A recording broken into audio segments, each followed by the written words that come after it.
ડીસા નગરપાલિકાની ચૂંટણીને લઈ અત્યાર સુધી આપણે માત્ર ભાજપ જ ચર્ચામાં જોવા મળ્યું છે અને ડીસા નગરપાલિકાની 9 બેઠકોને ચૂંટણી પહેલા જ બિનહરીફ કરીને ભાજપે મેદાન મારી નાખ્યું છે। ત્યારે ભાજપના આ આક્રમક ચૂંટણી પ્રચાર વચ્ચે આજે ડીસામાં આમ આદમી પાર્ટી પણ મેદાનમાં ઉતરી આવી છે।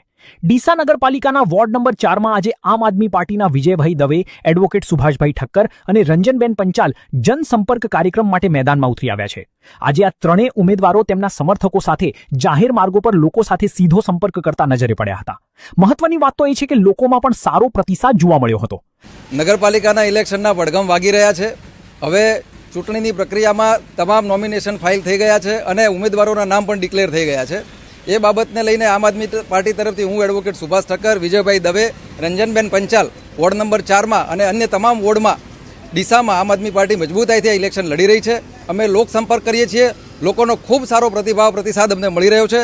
અમને ખૂબ આશાવાદ છે। લોકોને પણ અમારાથી આશા છે કે આ વખતે પરિવર્તનની આ લડાઈમાં આમ આદમી પાર્ટીના તમામ ઉમેદવારો સફળતા સિદ્ધ કરશે અને એક મજબૂત અને લોકશાહીને જે વરેલી છે પાર્ટી, એ તમામ લોકો આગળ આવીને ખૂબ સારા કામો કરશે।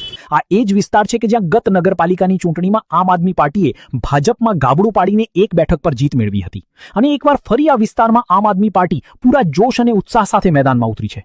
ત્યારે જોવાનું એ રહે છે કે આ ચૂંટણીમાં આમ આદમી પાર્ટી કેવું પ્રદર્શન કરશે।